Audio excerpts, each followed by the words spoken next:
घुमक्कड़ पहाड़ी के इस खास व्लॉग में आपका स्वागत है। और हम मौजूद हैं 5 प्रयागों में से एक प्रयाग कर्णप्रयाग में। जी हाँ, देवप्रयाग, रुद्रप्रयाग, नंदप्रयाग, ये तमाम ऐसे प्रयाग हैं जो अगर कहा जाए तो प्रयागों में से एक प्रयाग हैं। लेकिन कर्णप्रयाग में आना अपने आप में बेहद महत्वपूर्ण हो जाता है। कर्णप्रयाग कर्ण की तपस्थली के रूप में जाना जाता है, तो उमा देवी मंदिर के रूप में भी जाना जाता है। इस पूरे क्षेत्र में अलग ही तरीके से एक पॉजिटिव वाइब्स दिखाई देती हैं।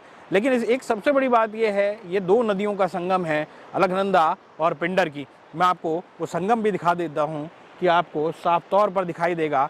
एक नदी उधर से आ रही है और एक नदी का संगम यहाँ से हो रहा है। और ये अपने आप में बेहद शानदार है, क्योंकि संगम बेहद कम दिखाई देते हैं। देवप्रयाग में संगम दिखाई दिया तो वहाँ पर भी आपको दिखाई देता होगा कि किस तरीके से वहाँ पर एक संगम बन रहा है।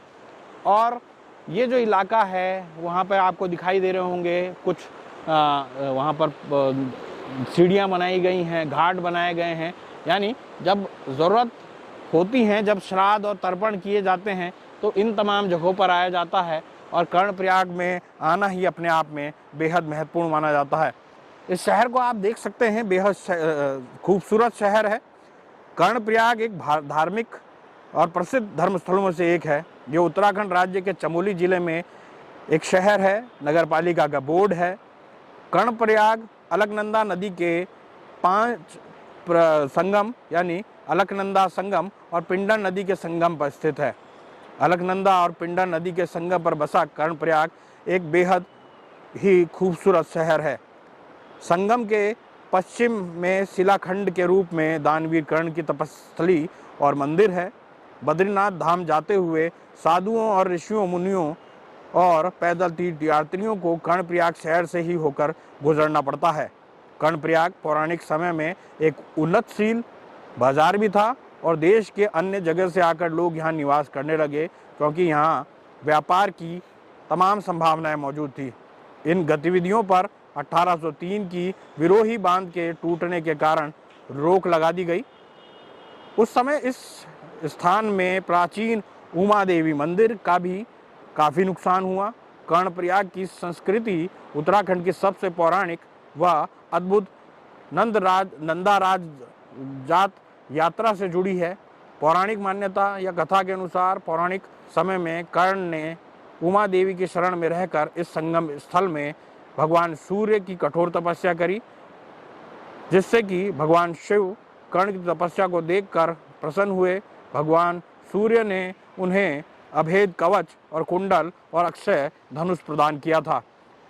कर्ण मंदिर के स्थान पर स्थित होने के कारण इस स्थान पर स्नान के बाद दान करना अत्यंत पूर्णकारी माना जाता है। ये भी कहा जाता है कि भगवान कृष्ण ने इसी स्थान पर कर्ण का अंतिम संस्कार किया था, इसलिए इस स्थान पर पितरों का तर्पण देना भी महत्वपूर्ण माना जाता है।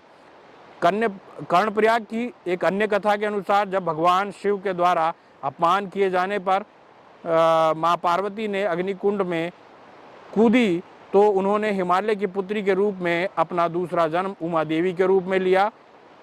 और कर्णप्रयाग की एक अन्य कथा है, जब भगवान शिव के अपमान के और कहीं ना कहीं इस जो इलाका है ये आपको साफ तौर पर दिखाई देता होगा।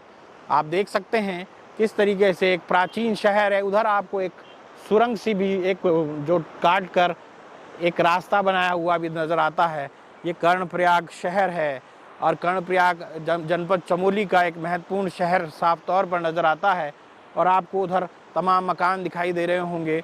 उधर भी आपको एक शानदार जो है ये जो सामने आपको दिखाई दे रहा है, ये है बद्रीनाथ जाने का रास्ता। बद्रीनाथ नेशनल हाईवे जो है, बद्रीनाथ जाने का रास्ता यहाँ से होकर गुजरता है, क्योंकि यही जो कर्णप्रयाग बाजार है यहीं से होकर वो रास्ता पूरा जाता है। और क्योंकि संगम जो है वो अपने आप में बेहद महत्वपूर्ण है।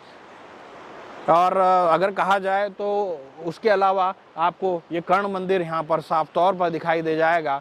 इसके अलावा अगर आप बाहर देखेंगे तो ये यहाँ पर एक बेहद खूबसूरत बाज़ार यहाँ पर नज़र आता है। और इस खूबसूरत बाज़ार में काफ़ी हद तक वो तमाम सुख सुविधाएं मिल जाएंगी।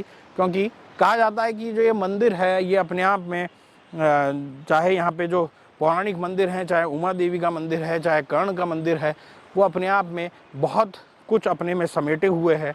इनकी जो संभावनाएं हैं, जो यहाँ पर लोग आते हैं, और चार धाम यात्रा के दौरान तो इस जगह पर बेहद बड़ी संख्या में यात्रियों की यहाँ पर दिखाई देते हैं। यहाँ पे आपको ट्रॉमा सेंटर कर्णप्रयाग का भी दिखाई दे जाएगा।